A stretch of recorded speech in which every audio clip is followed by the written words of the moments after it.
If you were a kid growing up in the 80s, chances are you were obsessed with ninjas. Of course, first to spring to mind is Snake Eyes, the G.I. Joe character debuting in 1982 and instantly becoming a fan favorite. The less said about Snake Eyes' most recent movie, the better. It ain't great, because it doesn't hold a candle to the granddaddy that really jump-kicked the ninja craze into high gear.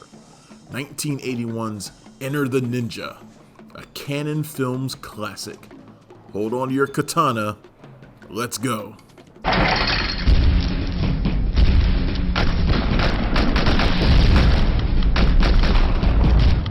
It was perhaps perfect synergy that the ninja craze coincided with the rise of Canon Films under the reign of Menahem Golan and Yorm Globus.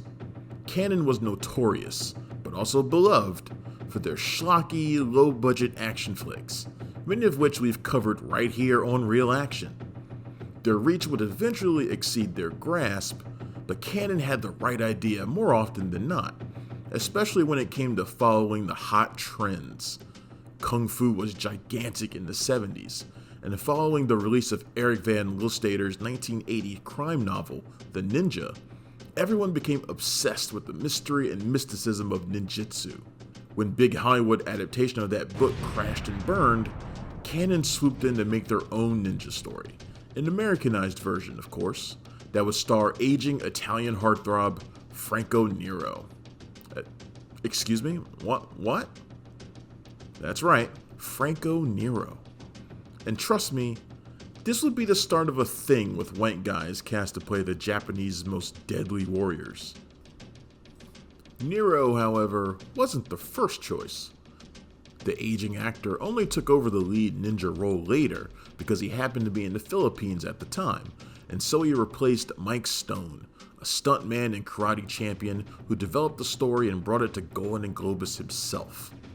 This will be just the first of some unusual changes behind the scenes. Journeyman filmmaker Emmett Alston was named as director of the film, but by the time production actually started, it was Golan behind the camera, preferring to oversee this one himself. A director was sent to do it. They sent a batch of the first 3 days of dailies. I remember him saying, it looks like a 100-year-old television show. This movie's a disaster. Look how he's shooting this. This guy carries a piece of wood. And look, it's just a weird yet strangely awesome movie that is, I shit you not, like a bunch of American dudes said, let's make one of those chopsaki ninja movies. The first thing you'll notice about Enter the Ninja is the incredible, attention-grabbing opening credits. Imagine the luxuriant James Bond openings, only with ninja performing cool fighting techniques. The ninja all dressed in black against that pitch-black background is played by Sho Kosugi, and there will be more about him later. But this first introduction to Kosugi is a stunner. It must have been incredible to see back in the day. You think this deadly-looking ninja is the movie's hero, but nope. In comes the white-clad rival with a jump kick that sets everything into motion.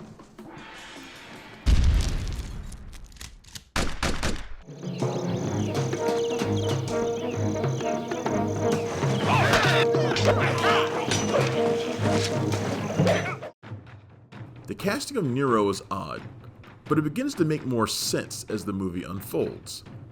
Nero plays Cole, an American trained in the art of Japanese ninjutsu. The opening sequence, while a bit clunky because Nero was not as young as he used to be and hardly what anyone would call in peak physical condition, finds Cole easily massacring a slew of colorfully clad ninja.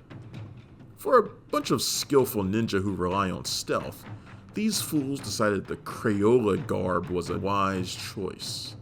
Red? Really?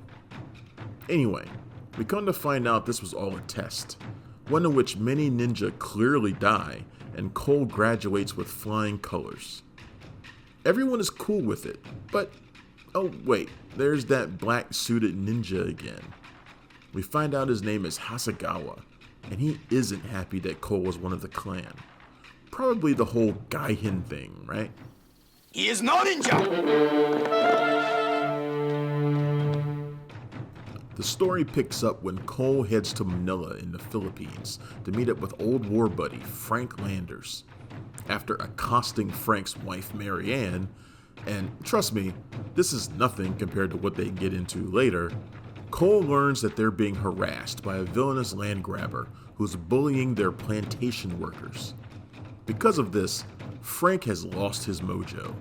All he does is drink, gamble on cockfights, and sleep. He's in such despair he can't even satisfy his wife. Don't worry, Cole's got your back on that score, buddy.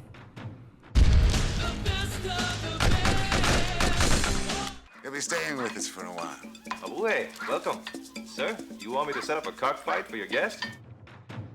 Cole, being a heroic ninja dude, decides to stick around and help his friends fight off the bad guys, who eventually realize the only way to stop a good guy with a shuriken is a bad guy with a shuriken. Here's where the casting of Nero starts to fall into place. While he's certainly not of the right physicality for the role, and was doubled for most of the fight sequences, Nero is the original Django. He built his career on spaghetti westerns, playing the cowboy who comes to the town's rescue, and that's essentially the plot of Enter the Ninja. It is a very Americanized story with a lot of ninja mumbo jumbo thrown in. So this is why canon was so amazing. You had Django playing a ninja who, and you'll excuse me for this, cucks his buddy, fights a guy with a hook hand, and clashes swords with Sho Kosugi. God damn, I love canon. They're just the best. Anyway, the oddball casting and weird dubbing to hide Nero's thick accent aside, Does she always greet your friends with a shotgun? Enter the Ninja is legit as hell. Canon was actually quite deft at hiding its star's lack of martial arts ability, and would employ this tactic liberally in the upcoming Ninja sequels. The opening sequence alone finds Cole murdering his own brethren, employing all sorts of cool ninja weapons in the process. Later, we'd see him employing poison darts, sai, katana, bola, arrows, pretty much everything out of the ninja arsenal. That includes nunchucks, of course. And who doesn't love a good nunchuck display? Oh, a fellow chucker, eh?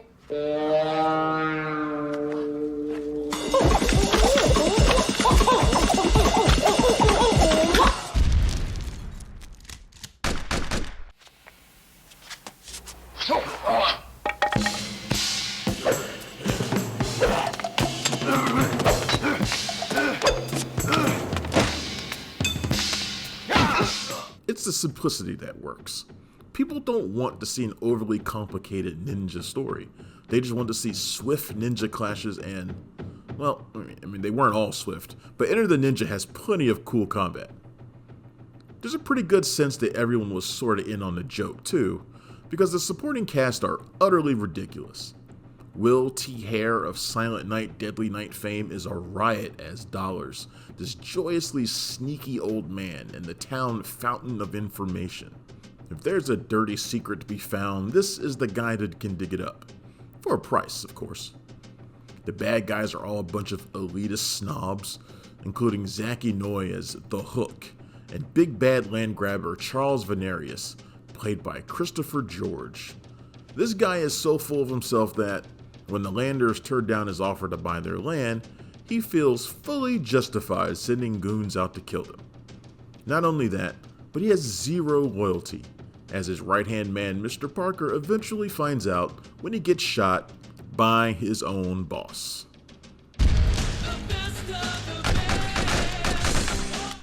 And now I'm gonna kill you.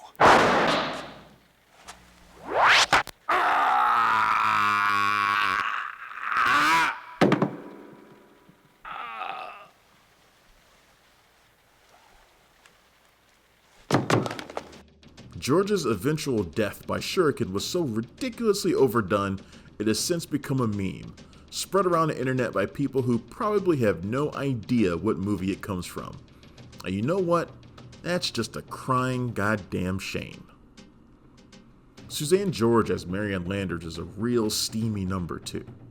She's interesting because Right away, we can see that she really wears the pants in that family, since Frank is drunk most of the time.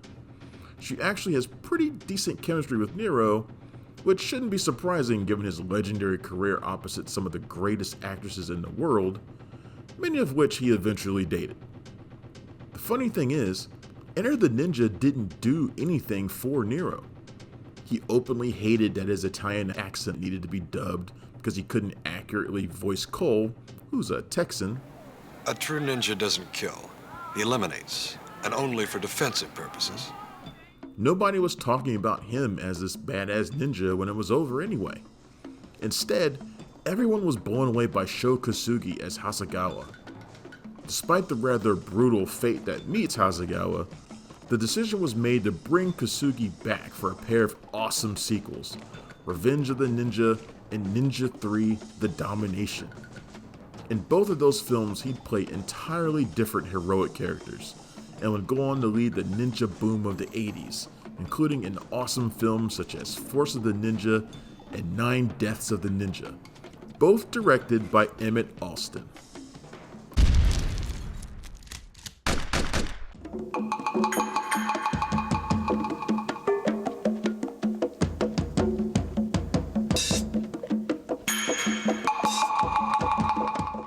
While Golan taking over as director might seem strange, it wasn't that out of place for him. He was just a year removed from helming The Apple, this bizarre retelling of the story of Adam and Eve as a futuristic disco opera. It's like an acid trip gone bad. Golan talked about the experience of making Enter the Ninja and what inspired him to do it. Quote, "It started when Chinese karate films became popular. I looked for something new in Asian martial arts and found information about the ninja culture in an encyclopedia. The ninja were middle-class people in Japan, lawyers, government clerks, etc. It was a secret organization that helped the feudal government. It actually preceded the Chinese karate battles. They used very special methods, developing their sixth sense. That fascinated me, and I said I could write stories out of it. So he made Enter the Ninja and American Warrior later on. Many imitations followed," unquote. Enter the Ninja was a huge hit for Cannon, scoring over $15 million on a budget of just $1.5 million. But most importantly, it launched a cultural phenomenon that would last throughout the decade. Speaking for myself, Enter the Ninja and its sequels were constants with me and my friends. They would play in the background at birthday parties, and we would pretend to be ninja all of the time. Try as it might, Hollywood has never found a way to get it right again. Every time they try, they keep coming up snake eyes. What you think about that one, Franco? Enter the Ninja gets 8 out of 10 Stallones. Thank you for watching our show. If you like what you see, please subscribe to our channel. Tell your friends who like this sort of content, and turn on the bell to receive notifications for all of our latest videos. We're an independent company and we appreciate all of your support.